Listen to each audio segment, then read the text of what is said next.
आप देख रहे हैं डार्क फाइल्स।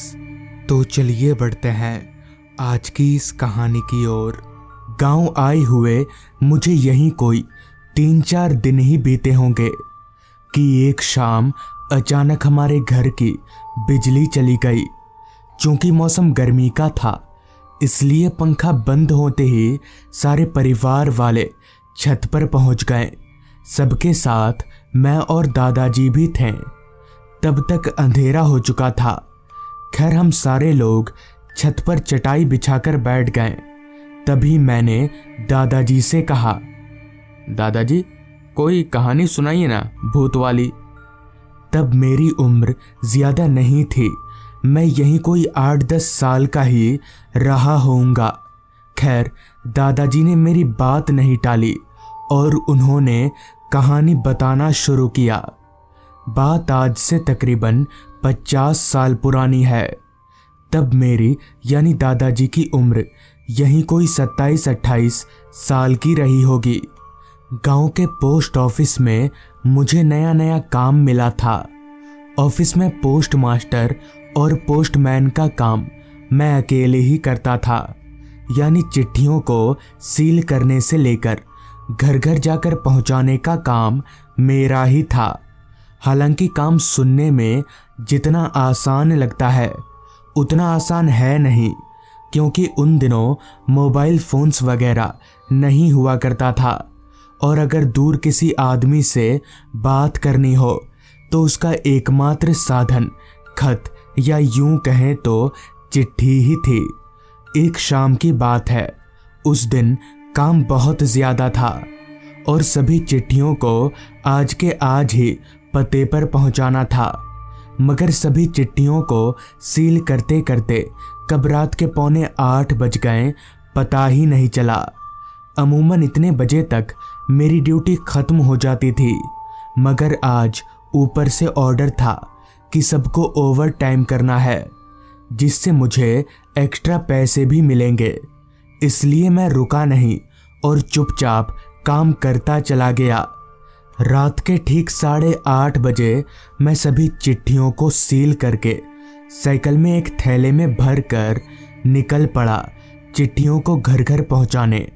क्योंकि उन दिनों गांव में बिजली की कोई सुविधा नहीं थी, इसलिए मैंने अपनी साइकिल के हैंडल पर एक लालटेन लटकाया हुआ था, जिसकी रोशनी के कारण मुझे साइकिल चलाने में बहुत मदद मिल रही थी। गांव के रास्ते पर आदमी तो दूर, एक जानवर तलक भी नजर नहीं आ रहा था, जो कि उस जमाने में यानी आज से 50 साल पहले लाजमी ही था। उस समय के लोगों का मानना था कि रात हो जाने के बाद गांव में शैतानी आत्माएं भटकने लग जाती हैं।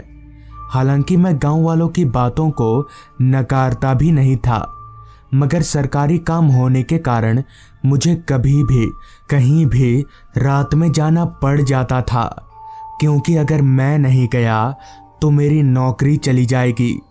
धीरे धीरे मैं एकाएक सभी चिट्ठियों को पते पर पहुंचाने लगा। कोई चिट्ठी मेरे गांव के करीब वाले गांव की थी तो कोई दूर के गांव की। सभी चिट्ठियों को ठिकाने पर पहुंचाते पहुंचाते कब रात के 9:15 बज गए पता ही नहीं चला। अब बस एक आखिरी चिट्ठी ही बची थी, जो कि मेरे यहाँ से तकरीबन 4 किलोमीटर की दूरी पर पहुँचाना था। पहले तो मैंने सोचा कि आज के लिए इतना काफ़ी है, ये चिट्ठी कल पहुँचा दूंगा। मगर फिर पता नहीं मेरे दिमाग में क्या आया, जो मैं उस चिट्ठी को पहुँचाने के लिए आगे बढ़ने लगा, और शायद यही मेरी सबसे बड़ी गलती थी। खैर वो गांव जहां मुझे उस आखिरी चिट्ठी को पहुंचाने जाना था, मैं उस गांव जाने वाले रास्ते पर आगे बढ़ने लगा। वो रास्ता उस पहले वाले रास्ते से भी ज्यादा सुनसान और खामोशी में डूबा हुआ था। उस रास्ते के अगल बगल सिर्फ जंगल ही जंगल थे। कुल मिलाकर रास्ते का नज़ारा बड़ा डरावना सा था। रात कीड़ों की आवाज़ें कानों में गूंज सी रही थी। खैर थोड़ी देर साइकिल चलाने के बाद मैं उस आखिरी चिट्ठी के ठिकाने पर पहुंचा। मैंने घर का दरवाज़ा खटखटाया तो एक बुजुर्ग से आदमी ने दरवाज़ा खोला। फिर मैंने उस बुजुर्ग आदमी को चिट्ठी पकड़ाई और वहां से जाने लगा।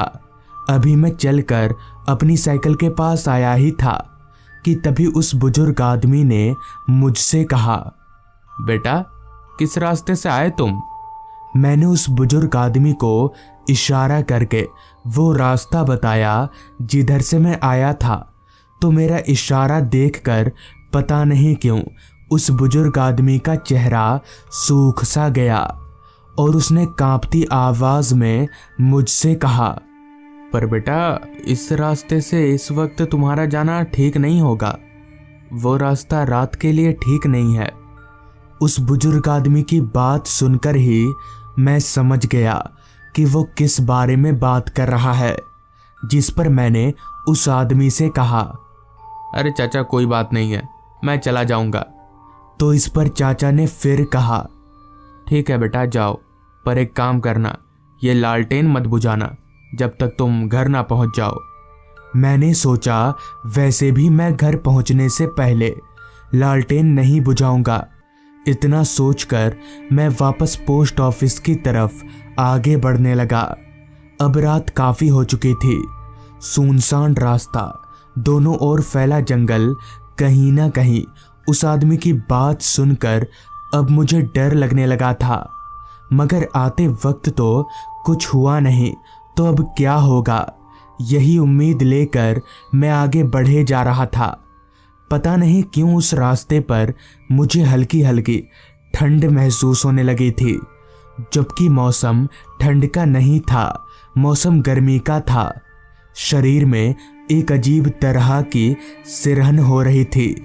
एक अलग सा डर मेरे जहन में घूम रहा था, जिन्हें लफ्जों में बयां कर पाना मुश्किल ही नहीं बल्कि नामुमकिन है। लालटेन की रोशनी में अभी मैं साइकिल चला ही रहा था कि तभी अचानक मेरी साइकिल का चैन उतर गया। अचानक चैन उतर जाने से मुझे काफ़ी हैरानी हुई कि आखिर अभी ये साइकिल को क्या हो गया। खैर मैं साइकिल से नीचे उतरा और बैठकर चैन चढ़ाने की कोशिश करने लगा। मेरी साइकिल जिस जगह पर खराब हुई थी वहाँ पास ही में एक बहुत बड़ा बरगद का पेड़ था। खैर मैं लालटेन की धुंधली सी रोशनी में चैन चढ़ाने की कोशिश करने लगा, मगर लालटेन की रोशनी इतनी कमज़ोर थी कि मुझसे चैन चढ़ाया नहीं जा रहा था। अभी मैं चैन चढ़ा ही रहा था कि तभी पीछे की तरफ से मुझे एक भारी सी आवाज़ आई, डाकिया बाबू आ गए चिट्ठी पहुंचाकर। आवाज़ सुनकर मैं तुरंत पीछे पलटा तो पाया कि अब उस बरगद के पेड़ के नीचे एक आदमी बैठा हुआ है। उस आदमी का चेहरा शॉल से ढका हुआ था। मुझे काफ़ी हैरानी हुई कि आखिर इस आदमी को पता कैसे चल गया कि मैं चिट्ठी पहुंचाकर आ रहा हूं। जिस पर मैंने उस आदमी से कहा, हाँ पर आप कौन हैं? इस रास्ते पर आप क्या कर रहे हैं? इस पर उस आदमी ने कहा, सब बताता हूँ, पहले ये लालटेन बुझाओ। लालटेन देखकर मुझे बहुत डर लगता है। इस पर मैंने कहा, नहीं यहाँ इतना अंधेरा है, अगर मैंने लालटेन बुझाया तो मैं देखूंगा कैसे? अभी मैंने इतना कहा ही था कि तभी उस आदमी ने अपने चेहरे पर से वो शॉल हटा दिया। तो मैंने जो देखा वो देखकर मेरी सिट्टी बिट्टी गुल हो गई, क्योंकि उस आदमी का सर उसके धड़ से अलग था और वो सर हवा में उड़ रहा था। मगर ये कैसे हो सकता है? किसी आदमी का सर उसके धड़ से अलग हवा में कैसे उड़ सकता है? मुझे समझ नहीं आ रहा था। तभी उस आदमी ने फिर से कहा ना लालटेन बुझाओ, वरना तेरा भी सर ऐसे ही धड़ से अलग हो जाएगा। अब तक मैं समझ चुका था कि वो आदमी इंसान नहीं है बल्कि वो कुछ और ही है। इसलिए मैं साइकिल को धक्का देते ही वहां से भागने लगा। भागते भागते मैंने एक दफ़ा पीछे पलटकर देखा तो पाया कि अब वो सिरकटा आदमी वहाँ से गायब हो चुका है। उस रात शायद लालटेन ना बुझाने के चलते मेरी जान बच गई, मगर वो आदमी आखिर था कौन ये आज तक पता नहीं चल पाया। इतना कहकर दादाजी ने अपनी कहानी ख़त्म की। दादाजी की कहानी सुनकर मैं काफ़ी डर गया और उस पूरी रात मुझे नींद नहीं आई। तो दोस्तों, ये थी आज की कहानी। अगर आपको ये कहानी पसंद आई हो तो चैनल को ज़रूर सब्सक्राइब कर लें। तो मैं आपका दोस्त आर्यन जल्द ही मिलूँगा आपसे ऐसी ही एक कहानी के साथ।